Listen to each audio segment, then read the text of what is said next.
Welcome back to Investing Talk Podcast. Today we are zeroing in on a really high-stakes play in the aerospace sector, Firefly Aerospace. And the big question we want to try and figure out for you is, well, is this a good time to buy now? It really is the ultimate paradox stock, isn't it? If you've just been reading the headlines, seeing the successful launches, you'd think, wow, this company is just taking off, unstoppable. But then you crack open the financial statements. That's a different story. Completely different. You're staring into this massive funding requirement. So our task today is taking those two, totally opposed views, the engineer's success and the accountant's headache, and seeing if we can find a coherent path forward for potential investors. Right. And before we really unpack this financial rocket ship, could you do us a quick favor? Please subscribe, like this discussion, leave a comment. We really do tailor these analyses around what you're interested in. So if there's a company you want us to examine next, definitely let us know in the comments below. Okay, let's set the scene. As you said, it's this fascinating contradiction. We've got hard-nosed financial analysis showing, frankly, substantial risk, but that's set against this flurry of operational wins, these high-potential catalysts.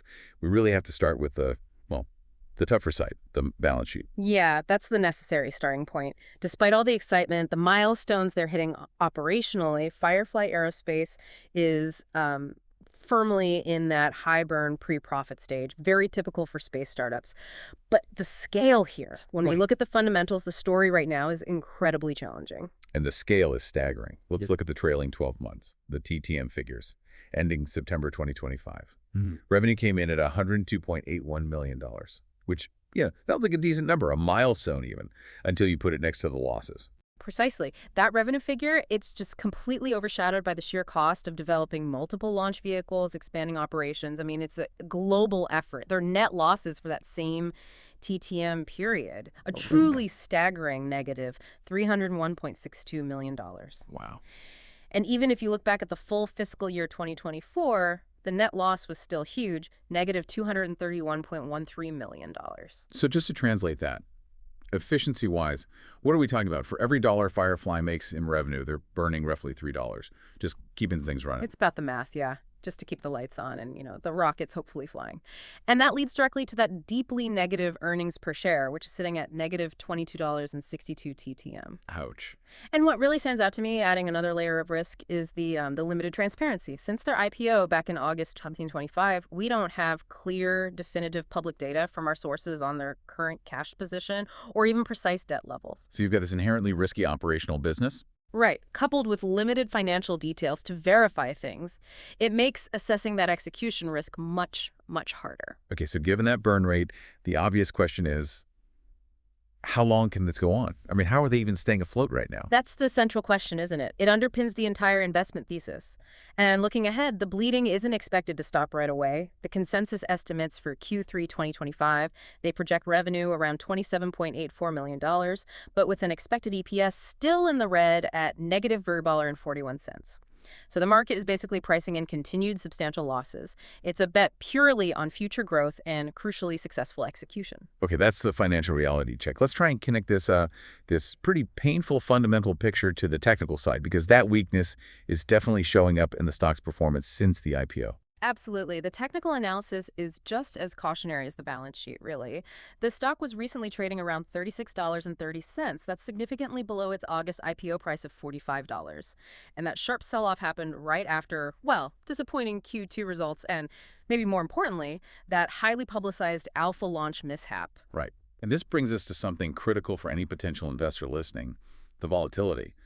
The company's beta is 3.55. Can you break that down? What does that number really mean for someone thinking about putting money here? A beta of 3.55, that's like a giant flashing warning sign screaming extreme risk. Think about it like this. A beta of 1.0 means a stock moves perfectly in sync with the broad market, say the S&P 500. A beta of 3.55 means this thing is effectively investing in a rocket strapped to a pogo stick. If the market moves up or down 1%, Firefly Aerospace theoretically is going to move 3.55%. Yeah. And that volatility is driven almost entirely by news, by sentiment, and unfortunately by technical failures like that mishap. And that specific failure, the alpha rocket mishap, you mentioned it caused headline losses. How does that execution risk, which is inherent in any launch company, right? Mhm. How does it directly translate into financial weakness for a stock like this? Yeah, in a high beta stock like this one, execution risk becomes absolutely paramount. An operational hiccup, like that alpha setback, it doesn't just delay one mission, it hits your reputation, it can stall your business development pipeline. And because of that high leverage, that 3.55 beta, it causes major rapid drops in the stock price. It's a direct contributor to the technical weakness we're seeing right now. So technically speaking, where does the stock need to find its footing? What levels does it need to break through to show some positive momentum again? Well, right now, it's fighting hard to hold support in the, let's call it, $36 to $37 area. If that support breaks convincingly, well, sentiment could sour very quickly, potentially triggering another leg down. The immediate hurdle, the crucial resistance it needs to overcome, is up in the $45 to $55 range. Ah, back towards the IPO price and analyst targets. Exactly. That range includes the IPO price and generally lines up with where analysts have their targets. Getting above $55 would be a real signal, suggesting maybe some genuine institutional conviction that the operational side is starting to win out. Okay, so if we stop the analysis right here, it would sound pretty straightforward. Maybe stay away until things improve fundamentally. But hang on, because if you flip that coin over, the engineering side, the operational story, it's completely different. We absolutely have to talk about the massive operational momentum shift the company's seen, really just in the last 3 months. That's clearly what's fueling any remaining optimism. Yes, and this is where the story gets really compelling, you know? The last quarter or so, it has been packed with tangible operational wins. These wins provide the necessary justification, maybe, for the incredible risk investors are being asked to take. They are executing on promises, even if it's proving incredibly expensive. Okay, let's quickly run through that timeline, July to September. July saw a successful orbital launch. That's crucial, right? Wow. Proving reliability, showing maybe enhanced payload capacity. Absolutely crucial. Proof of concept, cost of doing business, call it what you will, but it worked. Then in August, they got preliminary FAA approval for expanded launch windows for their Alpha vehicle. Okay, that sounds more practical, less flashy maybe. It's a practical regulatory win. Yeah, it means potentially less bureaucratic hassle, maybe a higher launch rate down the line, better commercial access. Small win, but important. And September wasn't just about Alpha, was it? They hit key engineering milestones on the beta launch vehicle program. Initial engine tests reportedly exceeded benchmarks. That's progress on their next gen, the medium lift vehicle. Why does the market care so much about beta? The beta program is critical because it pushes Firefly into a whole new market segment. See, the company's trying to differentiate itself. It's not just doing small launch like, say, Rocket Lab, though they're a great competitor. Firefly is pitching this integrated portfolio. Alpha for small launch, the upcoming Eclipse for medium lift, and the Blue Ghost lunar lander for delivery services. So, versatility. Exactly. Orbital and lunar markets. They want to be seen not just as a launch provider, but as a full-on space logistics partner. That potential versatility is really what justifies or attempts to justify their valuation multiple way above current cash flow. Okay, so this operational success, it sets up a string of really immediate, potentially high-impact catalysts. And given that 3.55 beta, these events are going to cause sparks, right? This is what short-term traders are watching closely. Absolutely. These are volatility events waiting to happen. First up, the Q3 earnings release, expected around October 15th. Expectations are actually pretty high for continued year-over-year revenue gains, even with the expected losses. That report's going to be dissected for any hint of slowing cash burn or maybe improving margins. Then in November, we should get updates on institutional buys. That data gives us a peek into whether the smart money is gaining confidence after these operational wins. Correct. And of course, the big operational recovery story, a clear resolution, a positive update on that Alpha rocket mishap. That alone could dramatically shift sentiment away from technical weakness back towards execution strength, maybe very quickly. And then there are the rumors. Right. You can't ignore the speculative rumors swirling around. They add another layer of potential leverage to the stock.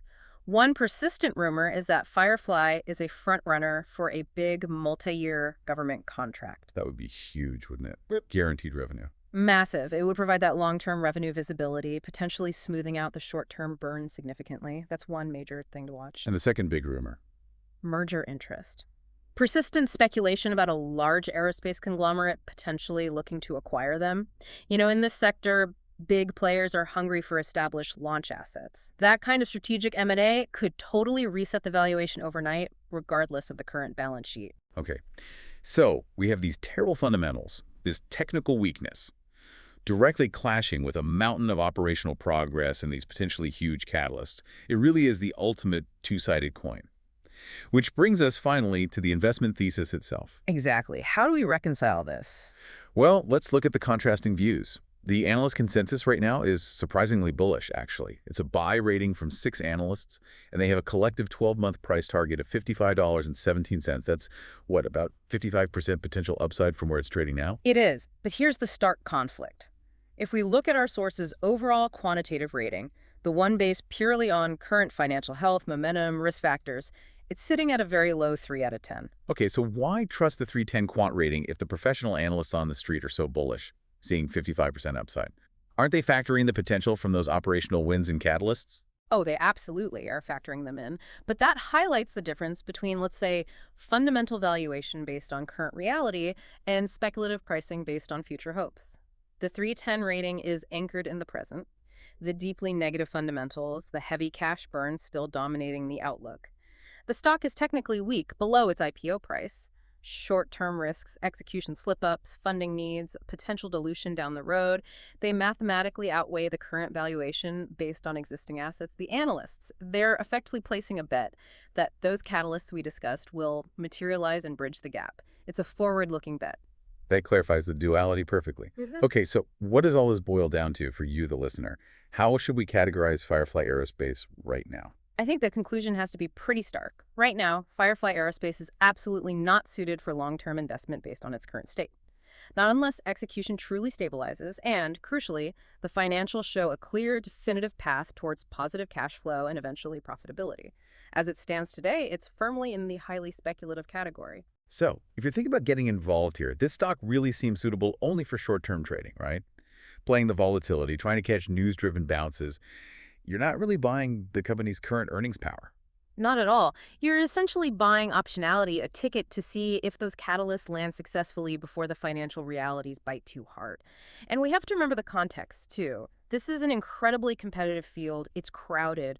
Firefly isn't just up against other agile players like Rocket Lab. They're also competing against the giants, the ones with incredibly deep pockets like Northrop Grumman, Lockheed Martin. Right. That puts immense pressure on achieving positive operating margins. It's tough out there. Okay, let's try and recap this central paradox then. Firefly Aerospace. Technically weak stock, fundamentally unprofitable, carrying extreme risk indicated by that 3.55 beta. Yet at the same time, the company is logging major operational wins and is sitting right on the cusp of potentially significant catalysts that could, theoretically, boost the stock 50% or even more. The high risk is just undeniable. So the final thought we want to leave you with is really a crucial timing question, one that defines its immediate future. Given the sector's notoriously high burn rate and Firefly's own negative cash flow, will that high risk be resolved favorably by a key catalyst like that rumored government contract, or maybe the merger interest before the company finds itself forced into another potentially dilutive capital raise to keep the lights on? That tension between the exciting growth potential and the urgent immediate funding needs, that's the core dynamic you absolutely must watch with Firefly Aerospace going forward.